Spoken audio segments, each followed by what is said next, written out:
Oh, hi everyone. I'm Lewis. I was just in the middle of finishing up my morning prayers, and I'm here to talk to you about the basics of the practice. All sects of Buddhism can trace their origins back to one man, Shakyamuni Buddha, who was born over 2,500 years ago as a prince named Gautama Siddhartha in what is present-day Nepal. As a prince, Gautama was sequestered and forbidden to go outside the palace walls. The reason being that life inside the palace was very different than life outside the palace. As a young man, he snuck outside the palace and was shocked by what he saw. The four sufferings of mankind: birth, aging, sickness, and death, and it troubled him so much that he decided to find a way to relieve those sufferings. He renounced his princely status, left the palace, and began to wander through the subcontinent of India. He aligned himself with the gurus and the sages of the day, and yet found that none of them or their practices were able to relieve the sufferings of birth, aging, sickness, and death. One day, while he was in deep meditation, he experienced a profound shift in awareness, an awakening, or enlightenment, and he realized how he could help lead all people towards the same state of happiness that he was experiencing. It was within this enlightenment or awakening that he discovered there's a condition of absolute happiness, or Buddhahood, that exists in all life and is for every one of us, regardless of social standing, gender, education, race, orientation, or any of the other prejudices of society. So let's fast forward about 2,000 years to Japan in the early 1200s. There, a monk named Nichiren Daishonin looked at all the suffering going on in his country, and there was a lot. Social unrest, social upheaval, and a lot of natural disasters. And he wondered why, in a country where people followed a variety of Buddhist teachings, no one was leading happy and empowered lives. So he set out on a mission to research all the Buddhist scriptures and find a way to lead all people towards happiness. And he found that Shakyamuni Buddha's highest teaching was the Lotus Sutra. And in the Lotus Sutra, it was not only the essence of the Buddha's enlightenment, but the essence of the enlightenment of all of humanity. To relieve them from the sufferings was contained within the text of the Lotus Sutra. What he found in the Lotus Sutra is that all people can achieve enlightenment, regardless of social standing or gender, for example. And that you can achieve enlightenment today, in this moment.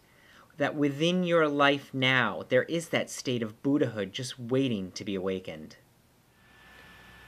What Nichiren Daishonin discovered was that by chanting Nam-myoho Renge Kyo, we are actually chanting a devotion to the Lotus Sutra that encapsulates the Buddha's path of enlightenment for all people, the way to relieve our own sufferings and attain our own Buddhahood in this lifetime through chanting Nam-myoho Renge Kyo.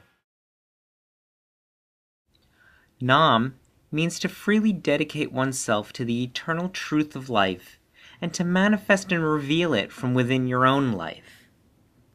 Myoho literally means the mystic law. It is the incomprehensible law that permeates all of life. It's not magical or supernatural, but refers to the constant aspects of life which remain unexplained despite the advances of reason or scientific method. Renge means the lotus flower. It's a symbol for simultaneous cause and effect, that there is no lapse of time between our present causes and their future effects. The effects are embedded in our lives the moment we make the cause. And Kyo means teaching or sutra. In Chinese, it means the link between past, present, and future, and in Japanese is also translated as sound or vibration. So that by chanting through the sound of our voice, we can link past, present, and future together. There's 3 legs to the tripod of Nichiren Daishonin's Buddhism. All 3 are essential and absolutely necessary to show real proof in our lives of our transformation and in developing the foundation for bringing out our enlightenment or Buddha nature. Those three principles are faith, practice, and study. Now, faith, what is faith? Faith is like the anticipation that there's going to be something good developing later on. With practice, this is a Buddhism of action, and in practice, we take action every day towards our empowerment, towards bringing out our Buddha nature, towards bringing out our compassion towards others. And the final leg of our tripod is study. Now, we study the letters that Nichiren Daishonin wrote to encourage his followers, and we use them to understand how our life is going to change and the positive results we can expect to happen as a result of this practice.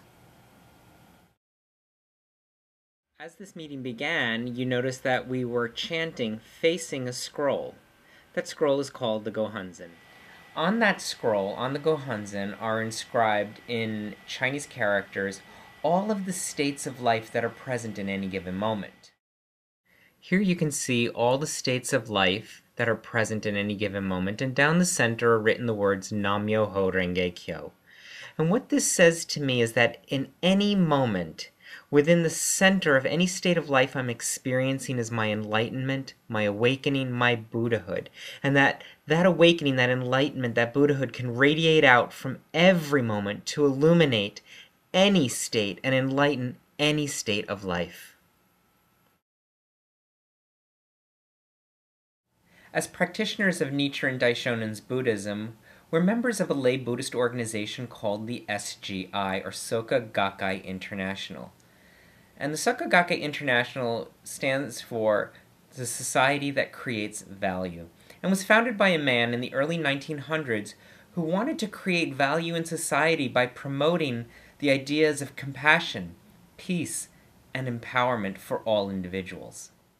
Founding President Makaguchi, President Toda, and current SGI President Daisaku Ikeda are dedicated to bringing the message of the Lotus Sutra that all people can attain Buddhahood in this lifetime.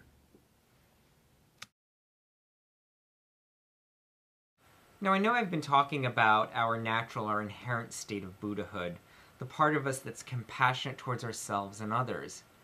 And sometimes in my own life, I feel like I have no compassion for myself. There are times I don't feel like I have compassion for other people. And so I question, how can there be Buddhahood, how can there be a state of Buddhahood within me if I don't feel this compassion in the moment?